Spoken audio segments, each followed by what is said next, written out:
To graph a quadratic equation without generating a table of ordered pairs, we can use the following steps to quickly identify key features of the parabola, such as its intercepts, its vertex, and its axis of symmetry. We can easily find the y-intercept of our parabola by simply setting x equal to 0 and solving the equation for y. Notice that if the equation is written in standard form, y equals ax squared plus bx plus c, then letting x equal 0 would result in the first two terms of the trinomial canceling out. And so the value of the y-coordinate of the y-intercept would simply be c, the third term of the equation.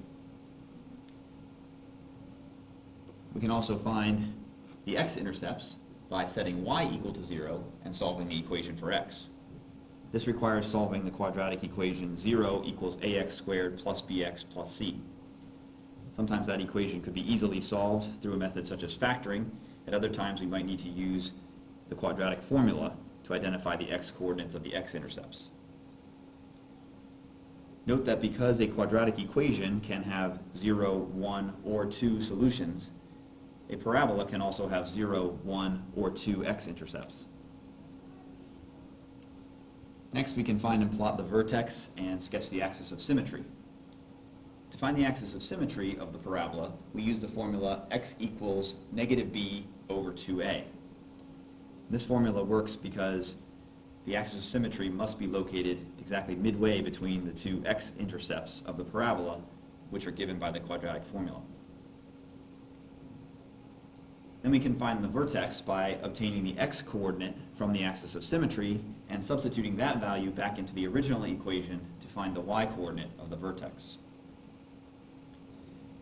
Finally, if we still need to identify any additional points before graphing our parabola, we can choose some x-coordinates and calculate the corresponding y-coordinates from the equation. We can save time by reflecting any points that we find over the axis of symmetry.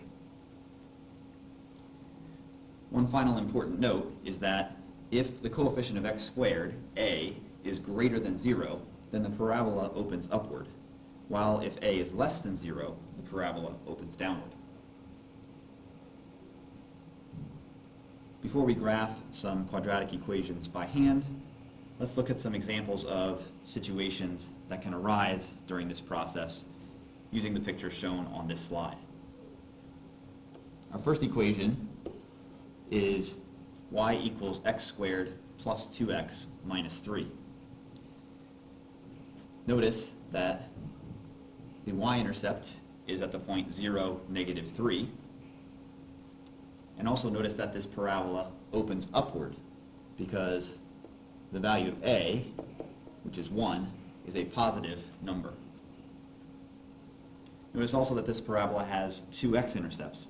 That's because if we let y equal 0 and factor the trinomial on the right-hand side, we would obtain the equation 0 equals the quantity x plus 3 times the quantity x minus 1. So we can see that the x-coordinates of the x-intercepts will be the solutions of that equation, which are negative 3 and 1. Let's look at a second example. Y equals x squared minus 4x plus 4. Once again, we see the parabola opening upward since a is a positive number. In this case, we see that the y-intercept is the point 0, 4. And this parabola has one x-intercept. This is because if we set y equal to 0 and factor that trinomial, which is a perfect square trinomial, we would have 0 equals the quantity x minus 2 squared. And that equation only has one solution, which is 2. Therefore, there's only one x-intercept of the parabola. Notice that it's actually the vertex of the parabola as well. Let's move to a third example. Y equals negative x squared plus 2x plus 1.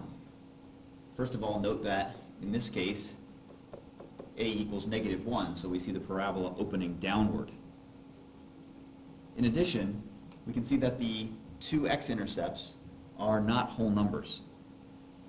In fact, this equation, if we let y equal 0, has irrational solutions. We could identify the values of those x-intercepts using the quadratic formula. But since the trinomial cannot be factored, we know that those x-intercepts are actually irrational numbers. And one final example, y equals x squared plus 3x plus 5. We can see the y-intercept is 5, and we see the parabola opening upward because a is a positive number. Notice that there are no x-intercepts for this parabola. That's because the equation 0 equals x squared plus 3x plus 5 has no real number of solutions. If we were to try to substitute the coefficients of that equation into the quadratic formula in order to identify the x values of the x-intercepts, we would see that the formula would result in having a negative number under the square root sign.